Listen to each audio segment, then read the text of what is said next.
Dans ce nouveau numéro du Petit It, nous allons aborder les travaux qui ont eu lieu ces derniers mois à Saint-Joseph de Tivoli. Je vous parlerai plus précisément des deux gros chantiers, la rénovation de l'espace du voisin et la création d'un jardin à Pereblanc.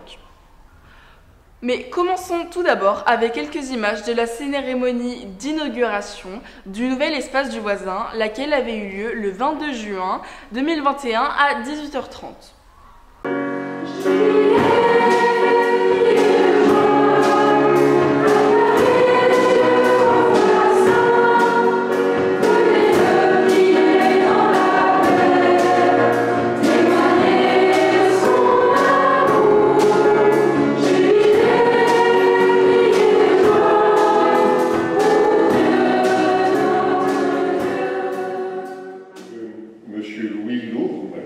Directeur de Saint-Joseph de Tivoli de Bordeaux, a écrit au pape pour notre célébration.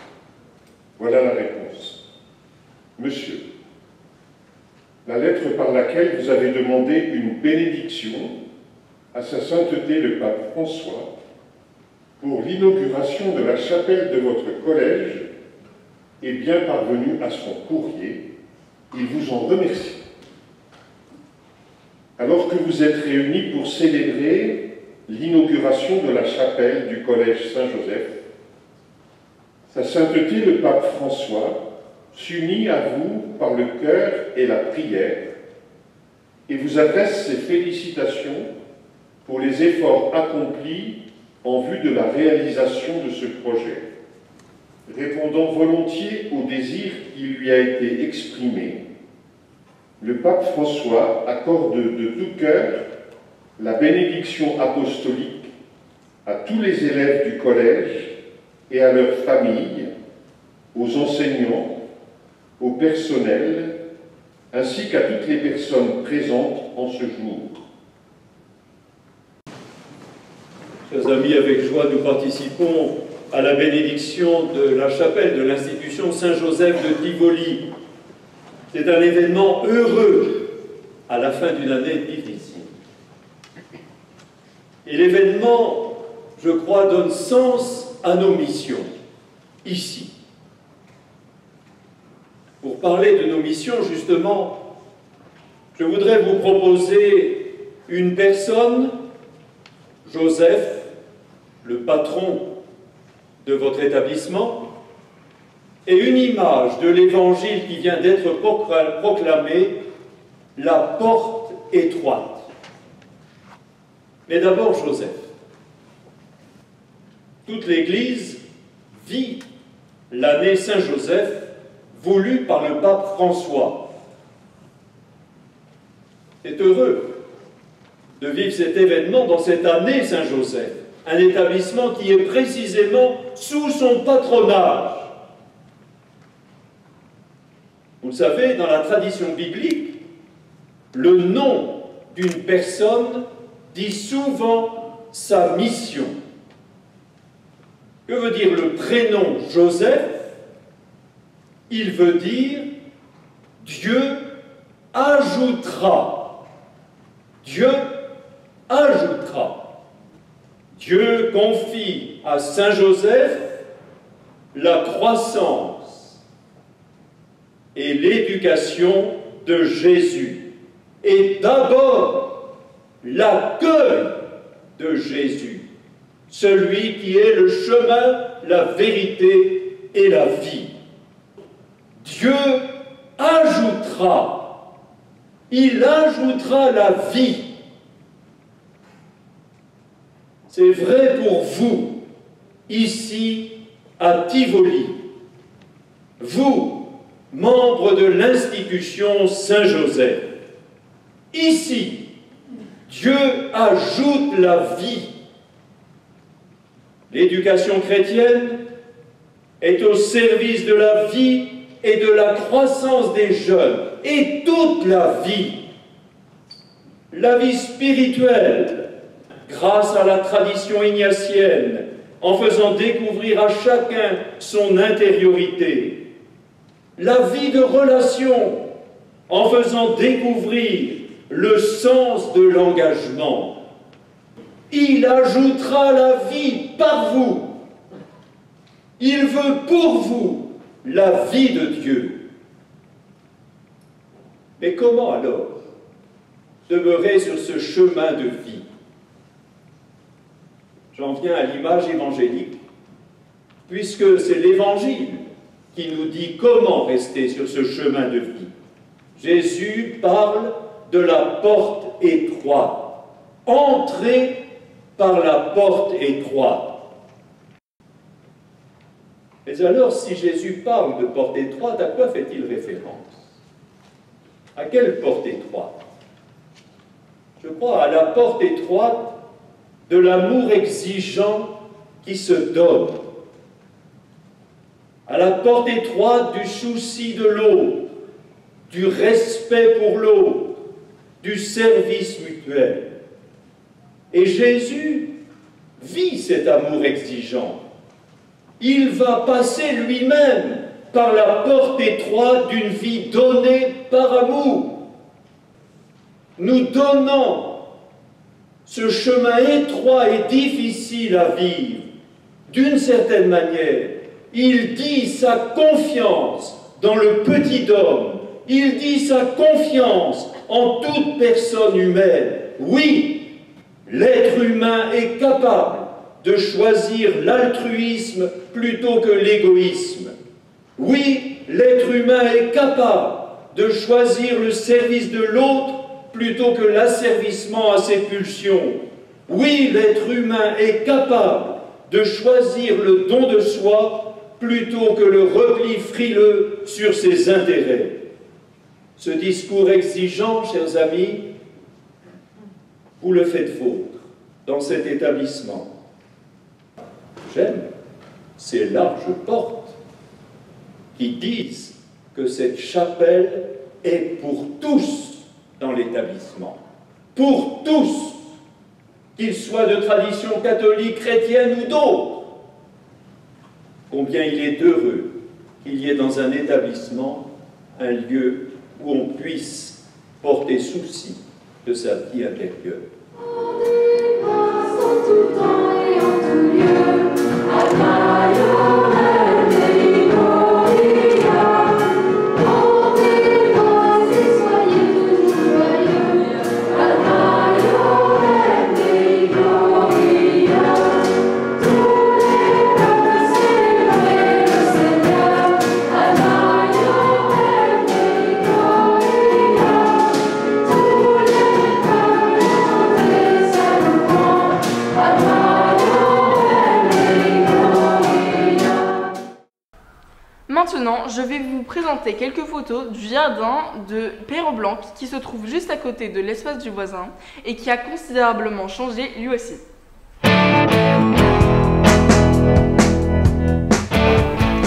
Comme on le voit ici, le local à vélo a été détruit pour faire de la place.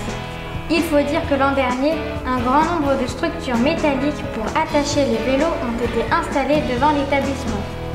Voici maintenant les travaux du parc de Perroblanc. Les travailleurs commencent par déterrer le béton, puis ils le remplacent par des cailloux pour créer des petits schémas.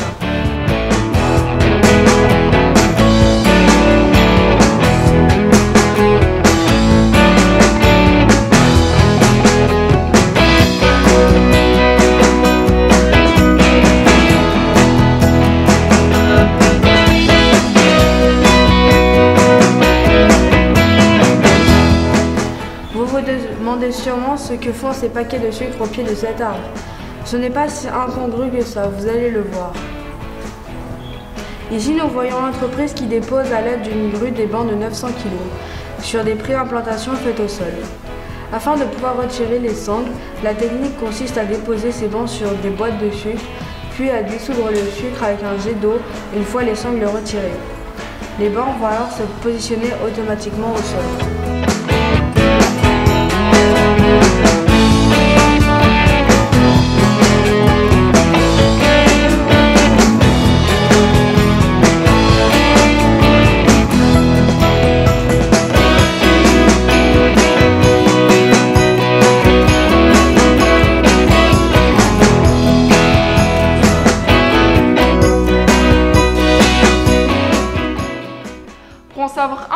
plus sur ce projet du nouveau jardin, nous avons interviewé un des principaux responsables de ce chantier. Je suis Fabien Charlot, paysagiste, archi-paysagiste. Et je travaille avec TLR, les architectes du projet, sur les extérieurs. On s'est occupé donc du projet de VRD, c'est-à-dire tous les réseaux et toutes les surfaces minérales, et les aménagements paysagers, ainsi que le mobilier. Donc j'ai décrit les éléments du projet et ensuite je suis le chantier pour que tout soit conforme.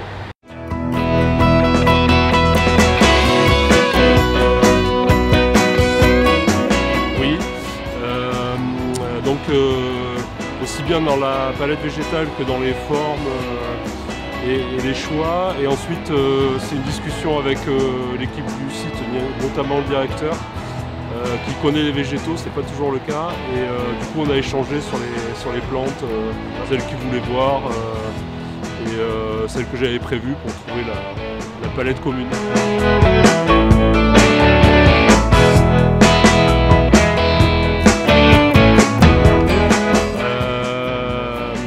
Alors c'est un mélange de plantes de feuillus, de caducs, de plantes à fleurs et un petit peu de plantes à fruits pour faire on va dire des haies et puis des massifs qui sont un peu vivants, qui attirent aussi une certaine biodiversité. On a par exemple du phormium qui vient faire des formes relativement élancées. C'est une plante qui est là toute l'année, qui est persistante et qui a un feuillage pourpre qui va ressortir par rapport au feuillage vert. Je vois aussi du Pittosporum qui lui va faire des floraisons à certains moments, des Pittosporum nains, donc une floraison blanche avec une odeur très persistante sur une petite période de l'été. On a aussi de l'érable japonais, lui c'est pour le volume de feuillage, les couleurs d'automne aussi. On va avoir une couleur rouge, orange, jaune, orange, rouge à l'automne. Voilà, donc c'est utiliser toutes les ressources des végétaux dans les massifs pour créer des scènes, des événements et des milieux pour que la faune puisse revenir, la petite faune puisse aussi y vivre.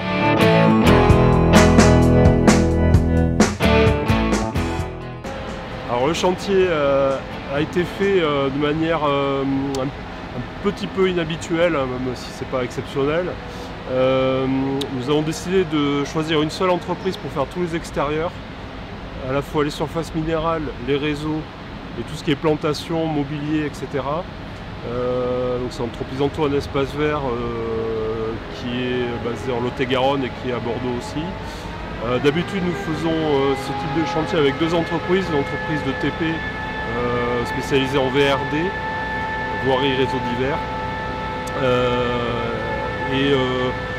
Là, il paraissait plus simple, plus judicieux et comme on travaille entre guillemets à la petite cuillère, on a fait un travail avec une entreprise Espace Vert qui était relativement fine pour faire le travail attendu. Retournons maintenant dans l'espace du voisin. Qu'est-ce qui a été fait ou refait? En quoi ont consisté les travaux dans ce grand bâtiment? C'est Monsieur Lourdes, notre chef d'établissement, qui va nous faire une petite visite guidée. Bonjour, je vous propose de faire un petit tour dans la nouvelle chapelle pour en faire une visite. Alors voilà, on arrive ici dans le nouveau cœur de chapelle de Tivoli. L'idée était de récupérer l'entrée classique de la chapelle par la façade que l'on connaît depuis l'avenue Félix Faure. Et puis ensuite, la commande était double. Première chose, conserver l'idée que c'est une salle qui peut servir à beaucoup de choses différentes dans la vie d'un établissement scolaire. Des examens, des conférences, des concerts, des célébrations eucharistiques, tout un tas d'activités qui évidemment occupent la vie d'un établissement scolaire. Et puis vous voyez, la deuxième commande, c'était de gagner un peu de caractère sacré. Voilà. Ici, elle est dans sa configuration, on va dire, petite chapelle, hein, puisqu'elle est fermée par un mur plaqué de bois. Tout est coffré de bois. Et l'idée, c'est qu'évidemment, en configuration grande chapelle, on puisse ouvrir comme auparavant et célébrer des messes pour un grand nombre de personnes. Cette configuration-là, elle permet de célébrer en petits groupes, d'avoir des temps de prière. Par exemple, notre messe hebdomadaire sera probablement dans cette configuration-là, ouverte sur l'extérieur, sur l'avenue Félix-Faure et sur la vie de la paroisse. Voilà. Je vous explique rapidement quelques éléments clés.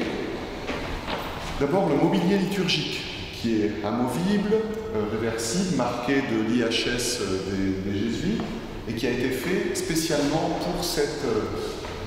pour cette réhabilitation du cœur de la chapelle. Ensuite, il y a nos deux tableaux, cette Ignace et en face notre scène. Les deux œuvres ont été réhabilitées grâce à l'association des parents d'élèves, à des périodes différentes de la vie de l'appel, mais dans les deux cas, c'est l'appel qui a financé la réhabilitation de ces œuvres. Et puis, pour ceux qui étaient à Tivoli avant les travaux, eh bien, on retrouve le grand mur en verre qui était là, qui était un mur plein sur toute la largeur de la pièce, qui était fermé, qui interdisait le passage, qu'on a percé, qu'on a ouvert, mais dont on a voulu garder la trace, un peu en souvenir de ce qu'il y avait auparavant, et puis aussi parce que ça permet d'apporter de la lumière. Donc on a peint ces panneaux de verre. Voilà, je vous propose d'aller dans la deuxième partie de la salle maintenant. Voilà, on retrouve ici l'autre côté de la salle, avec le panneau qu'on retrouve donc plaqué de blanc. Pourquoi plaqué de blanc? Parce qu'il faut bien qu'on puisse projeter à partir du plafond tout ce que l'on souhaite quand on est en configuration, conférence, théâtre, etc. Ici, on est en configuration examen. L'autre modification dans cette salle, outre la reprise du sol ou la reprise du son, que l'on ne voit pas là, mais dont on bénéficiera régulièrement, eh bien, il y a deux points. Il y a d'une part les panneaux occultants qui permettront, quand on est en théâtre, quand on accueille la troupe des ailes du théâtre par exemple, qui permettront de faire davantage le noir qu'auparavant, où c'était des rideaux. Et puis la deuxième particularité discrète, mais qui signe malgré tout la dimension spirituelle dans laquelle on espère bien plonger l'établissement, c'est la délicate croix qui est inscrite dans le sol, marquée en laiton, directement dans le sol, qui, on la voit ici, hein, on la distingue un peu, qui va jusque dans le cœur de la chapelle, pour dessiner une croix complète, au cœur de laquelle, au centre de laquelle, en configuration grande chapelle, donc une fois ces panneaux ouverts, on peut placer l'autel. Voilà, et le célébrant célèbre donc au milieu de cette croix-là. On gagne une estrade aussi, hein, ce qu'on n'avait pas. On installait des estrades auparavant, et donc c'est quelque chose de plus, comment on pourrait dire, de plus pratique, et puis de plus esthétique aussi évidemment. Voilà, l'ensemble de cette pièce a été reprise dans cet esprit-là. On conserve toujours autant de capacité d'accueil pour les examens, rassurez-vous. On pourra continuer à travailler à Tivoli. Bon, et bien c'est la fin de ce reportage. J'espère qu'il vous aura plu. Mais qu'est-ce que vous faites là? Nous déplaçons l'ancien fond vert qui était un drap, et aujourd'hui on a un lino et un mur, donc on n'en a plus vraiment besoin, donc on le range. Je vois, mais là je suis en pleine émission. Techniquement ça fait partie de votre hôtel, non? Le sujet des travaux dans Tivoli, donc ça fait partie des travaux que tu n'as pas précisé. C'est vrai, c'est vrai. Bon bah écoutez, merci pour ce supplément d'information. C'est un plaisir. Tiens. Ciao. Bon, et bien pensez à liker la vidéo, regarder nos autres vidéos et merci et bonnes vacances.